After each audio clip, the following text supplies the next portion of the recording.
இன்றைய நாள் யமன்ல இருக்கக்கூடிய ஹூத்தி படைப்பிரிவை இலக்கு வைத்து சவுதி அரேபியா தாக்குதல்களை நடத்தி இருக்கிறது. அதே நேரம் ஹவுதீஸும் சவுதி அரேபியாவை நோக்கி இன்று பதிலடி தாக்குதல்களை நடத்தி இருக்கிறார்கள். கடந்த ஒரு மாதங்களுக்கு முன்பதாக இருந்து சவுதி அரேபியாவுக்கும் யமன்ல இருக்கக்கூடிய ஹவுத்தி படைப்பிரிவுகளுக்கும் இடையில ஒரு சூடான கொதிநிலை இருந்து வருகிறது.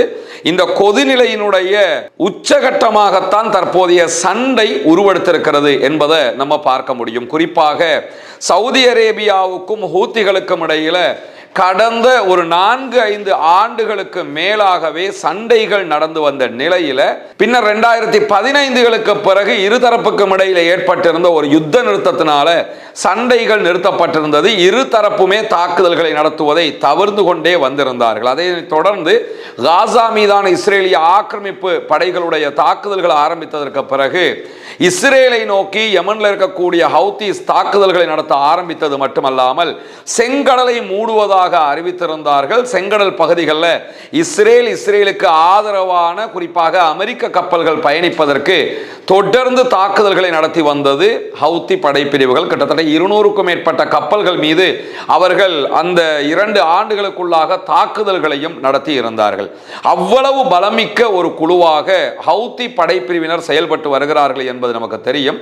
அவர்கள் 2020 கிலோமீட்டர்களை தாண்டி இஸ்ரேல் தலைநகர் டெல் அவீவ் மீது பாலிஸ்டிக் மிசைல் தாக்குதல்களை நடத்தக்கூடிய ஆற்றல் கொண்டவர்கள், பாலிஸ்டிக் மிசைல்களை தம்பசம் வைத்துக் கொண்டிருக்கக்கூடிய ஒரே குழுவாக, ஒரே படைப்பிரிவாக இந்த யமன்ல இருக்கக்கூடிய ஹவுதீஸ் மாத்திரம்தான் இருக்கிறார்கள். அதை தாண்டி அவர்கள் செங்கடல்ல போக்குவரத்தில் ஈடுபடக்கூடிய கப்பல்கள் மீது கப்பல்களை தாக்கக்கூடிய குரூஸ் ஏவுகணை தாக்குதல்களை கூட பல விடுத்தங்கள் நடத்தி இருக்கிறார்கள். 2 நாட்களுக்கு முன்பதாக சவுதி அரேபியாவினுடைய 2 கப்பல்கள் மீதும் அந்த தாக்குதல்களை அவர்கள் நடத்தி இருந்தார்கள். இந்த அளவு தூரம் முழுமையான ஆயுத பலத்தோடு இருக்கக்கூடிய ஒரு குழுதான் இந்த யமன்ல இருக்கக்கூடிய ஹவுத்தி படைப்பிரிவினர். அதனை ஒட்டி அவர்களுடைய இந்த பலத்திற்கான காரணமாக இருப்பது யாருன்னு கேட்டா ஈரானியர்கள். ஈரான் தான் முழுவதுமாக ஆயுதங்களை சப்ளை பண்ணுகிறது.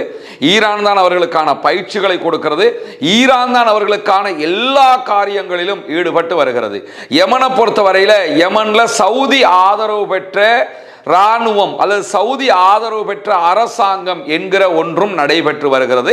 இதற்கு சர்வதேச ஆதரவு பெற்ற அரசு என்கிற பெயரும் சொல்லப்படும். அதே நேரம் யமன் தலைநகர் சன்ஆ உள்ளிட்ட ஒரு பெரும் பகுதியை ஹவுத்தி தலைமையிலான அன்சாருல்லா படைப்பிரிவினர் ஆட்சி செய்து வருகிறார்கள். இந்த நிலையில தான் ஒரு மாதங்களுக்கு முன்பதாக ஈரான்ல இருந்து யமனுடைய தலைநகர் சன்ஆவுக்கு ஒரு பேசஞ்சர் பிளைட் வந்தது.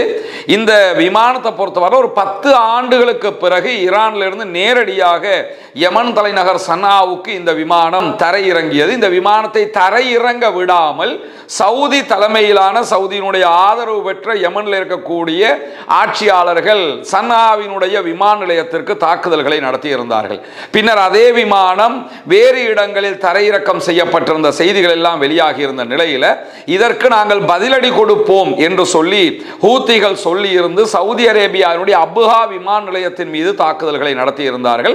அதனைத் தொடர்ந்து சவுதி அரேபியா யமன் மீது முற்றுகையை அறிவித்திருந்தது. யமனுக்கு யாரும் போக்குவரத்து மேற்கொள்ளக்கூடாது சன்ஆ உள்ளிட்ட பகுதிகளுக்கு என்று சொல்லி முற்றுகை அறிவித்திருந்தார்கள். அந்த முற்றுகைக்கு பதிலடியாகத்தான் சவுதி மேல கடல் முற்றுகையை அறிவித்திருக்கிறது யமன்ல இருக்கக்கூடிய ஹூத்தி படைப்பிரிவு. ஹூத்திகளுடைய செய்தி தொடர்பாளர் நேற்று வெளியிட்டிருக்கக்கூடிய செய்திகள்ல நாங்கள் சவுதியினுடைய கப்பல்களுக்கு மாத்திரம்தான் முற்றுகை அறிவித்திருக்கிறோமே தவிர வெளிநாட்டு கப்பல்களுக்கு முற்றுகைகள் அறிவிக்கப்படவில்லை என்றும் மேலதிக விளக்கம் ஒன்றையும் சொல்லி இருக்கக்கூடிய சூழல்ல தான் 2 நாட்களுக்கு முன்பதாக சவுதி அரேபியாவினுடைய 2 பெரிய டேங்கர் கப்பல்கள் மேல ஹவுதீஸ் தாக்குதல்களையும் நடத்தி இருந்தார்கள். இதற்கு பதிலடியாகத்தான் நேற்று இரவு நேரங்களில் சவுதி அரேபியா யமனை இலக்கு வைத்து தாக்குதல்களை நடத்தி இருக்கிறது என்று யமனுடைய ஹூத்தி குழுவினரும் அறிவித்திருக்கிற அதே நேரம் சவுதி அரேபியாவினுடைய உத்தியோகபூர்வ செய்திகள் அடிப்படையிலையும் யமனில் தங்களுடைய படைகள் தாக்குதல்களை நடத்தி இருக்கின்றன என்கிற செய்திகள் வெளியாகி இருக்கிறது. ஹூத்திகளுக்கு ஆதரவாக இருக்கக்கூடிய அல் மசீரா தொலைக்காட்சி வெளியிட்டிருக்கக்கூடிய செய்திகள் பிரகாரம் இந்த தாக்குதல்கள் தொலைத்தொடர்பு ஆணையத்துக்கு சொந்தமான தொலைத்தொடர்பு கோபுரங்களை இலக்கு வைத்து நடத்த நடத்தப்பட்ட தாக்குதல்கள் என்று அறிவித்திருக்கிறார்கள்.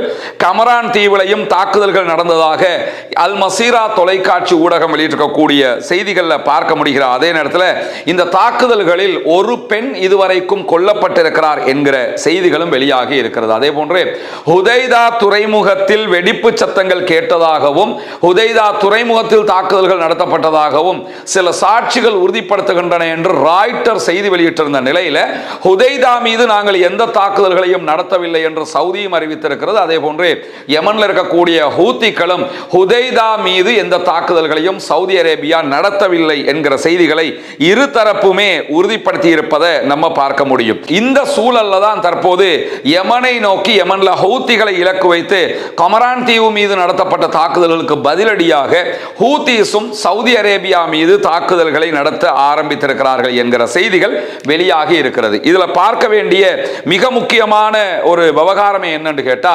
செங்கடலை பொறுத்தவரையில செங்கடல் என்பது சர்வதேச அளவில் 30% கப்பல் போக்குவரத்து நடைபெறக்கூடிய ஒரு முக்கியமான பகுதியாக இருக்கிறது. இந்த பகுதிகளில் தான் சவுதி உள்ளிட்ட பல முக்கியமான நாடுகளில் இருந்து பெட்ரோலிய பொருட்களை ஏற்றிக்கொண்டு பாபல் மந்தபு வழியாக, அதாவது யமனுடைய கடற்பகுதி ஹுதைதா வழியாக அப்படியே ஆசியாவுக்குள் கப்பல்கள் நுழைகிற பகுதியாக இருக்கிறது. இந்த பகுதி தடுக்கப்பட்டால் ஆப்பிரிக்காவை சுற்றி பல மாதங்கள் பயணித்து தான் ஆசியாவுக்கு கப்பல்கள் வந்து அடைய வேண்டியிருக்கும்.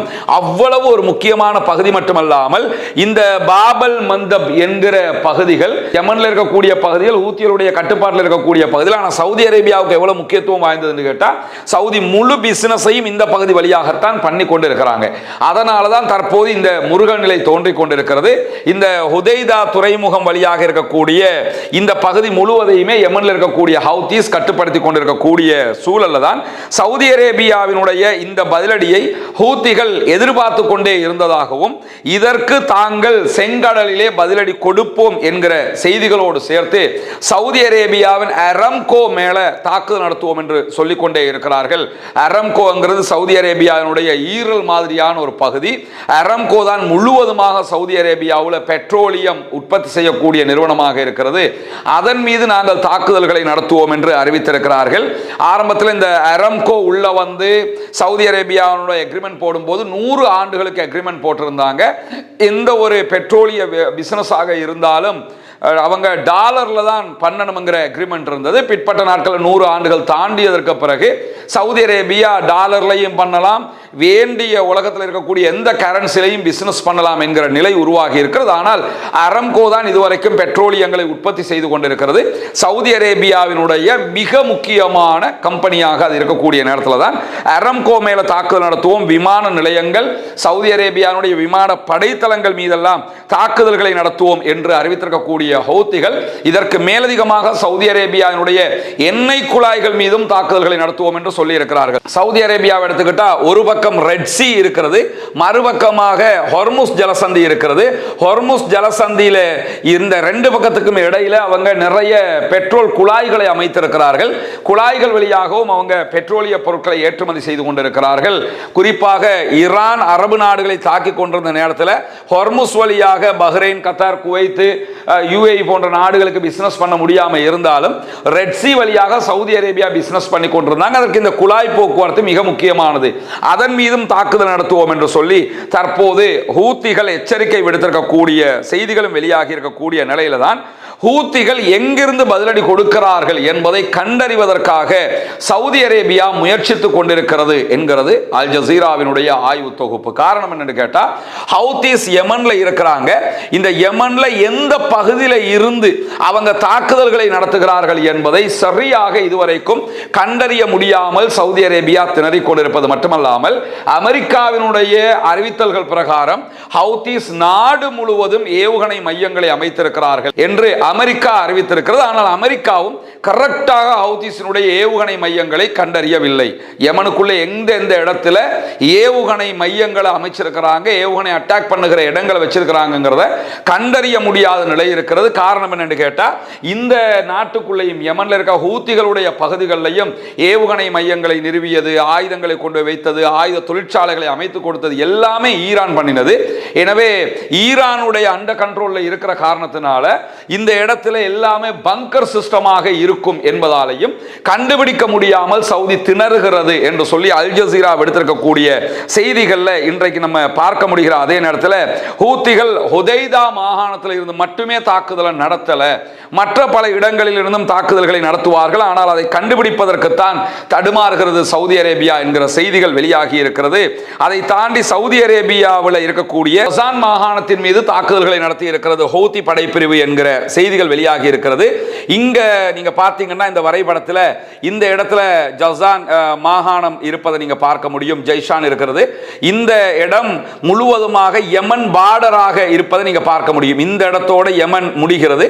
யமனுடைய பார்டர்ல தான் ஜெய்ஷான் இருக்கிறது. அந்த இடத்துல தான் இன்னைக்கு அவங்க தாக்குதல்களை நடத்தி இருக்கிறார்கள். இன்றைக்கு யமன்ல இருக்கக்கூடிய ஹவுதிஸ் ஜெய்ஷான் மேல சவுதி அரேபியா மேல தாக்குதல் நடத்துவதற்கு முன்பதாக நடத்தப்பட்ட தாக்குதல் சவுதி யமன் மீது நடத்தியது. அந்த தாக்குதலை பொறுத்தவரையில் அது யமன்ல இருக்கக்கூடிய கமரான் பகுதியில் நடத்தப்பட்டிருக்குது. அது ஒரு சின்ன தீவு என்பதை நம்ம இங்க புரிஞ்சுக்கிறோம். அது யமன்ன்றதுக்கு யமனுடைய முழு நிலப்பரப்புக்குள்ள கிடையாது, யமனை ஒட்டி இருக்கக்கூடிய கடற்பரப்புக்குள்ள இருக்கக்கூடிய ஒரு சிறிய தீவாக இருக்கிறது. இங்க இருந்து தான் அட்டாக் பண்ணி இருக்கலாம் என்கிற ஊகத்துல தான் அடிச்சிருக்கிறாங்க. கரெக்டா சாலிடாக அந்த இடத்துக்கு அடிச்சிருக்கிறோம் அர்த்தம் கிடையாது. அவங்க சந்தேகத்துல தான் சவுதி அரேபியா இந்த இடத்துல இருந்து அவங்க எங்களுக்கு அட்டாக் பண்ணி இருக்கலாம் என்கிற டவுட்ல அடிச்சிருக்கிறாங்க. இதுவரைக்கும் கரெக்டான இடத்துக்கு அடிச்சிட்டாங்களாங்கிறத அவங்களால உறுதிப்படுத்தவும் முடியல. யமன்ல இருக்க ஹூத்திகள் எந்த இடத்துலையுமே நீங்க அடிச்சது கரெக்டான இடம் தான் சொல்லவும் இல்லை, சொல்லவும் மாட்டாங்க. இப்படியான சூழல்ல தான் அபுஹா விமான நிலையம் அடுத்ததாக இலக்கு வைக்கப்படலாம் என்கிற அச்சம் ஏற்பட்டிருக்கிறது. யான்பு உள்ளிட்ட சவுதி அரேபியாவினுடைய பல முக்கியமான பகுதிகள் மேல எச்சரிக்கைகள் விடுக்கப்பட்டிருக்கு. சவுதி அரேபியா அங்க இருக்கக்கூடிய மக்களை கவனமாக இருக்க சொல்லியிருக்கிறாங்க. ஹவுதிஸ் அட்டாக் பண்ணலாம் என்கிற அச்சம் ஏற்பட்டு கொண்டிருக்கிறது. இந்த சூழல்ல ஆல்ரெடி ஈரானுக்கும் அமெரிக்காவுக்கும் இடையில சண்டை நடந்து கொண்டிருக்கும் போது ஈரானுடைய ஒரு விமானம் சன்னாவுல யமன் தலைநகரத்தில் தரையிறங்குவதை தடுத்தது சவுதி அரேபியா செய்த ஒரு மேஜர் மிஸ்டேக்காக பார்க்கப்படுகிறது. அதை சவுதி செஞ்சில்லை என்று சொன்னாலே ஹவுதிஸுக்கும் சவுதிக்கும் இடையில சண்டையே ஏற்பட்டிருக்காது. இந்த சண்டை நேரடியாகவே ஈரானுக்கும் சவுதிக்கும் இடையிலான சண்டையாக கூட ஆய்வாளர்களால் பார்க்கப்படுகிறது. காரணம் என்னன்னா, ஈரான் தான் முழுவதுமாக ஹவுதிஸுக்கு எல்லா உதவிகளையும் ஒத்துழைப்புகளையும் கொடுத்து கொண்டிருக்கிற காரணத்தினால். ஆனால் ஈரான் இது தொடர்பாக இன்னும் வாய் திறக்கவில்லை. ஆல்ரெடி ஹொர்முஸ் முழுவதுமாக மூடப்பட்டிருக்க, தற்போது செங்கடல்ல சவுதி அரேபியாவுக்கு பிரச்சனை ஏற்பட்டிருக்கக்கூடிய சூழல்ல தான் இதுவெல்லாம் நடந்து வருகிறது. வரக்கூடிய உண்மை செய்திகளை உடனுக்குடன் உங்களோடு பகிர்ந்து கொள்வதற்கு தயாராக இருக்கும். நன்றி உறவுகளே. இது போன்ற வீடியோகளை பார்வையிட சுந்தூஸ் முகமது இம்தியாஸ் என்ற யூடியூப் சேனலை சப்ஸ்கிரைப் செய்யும்.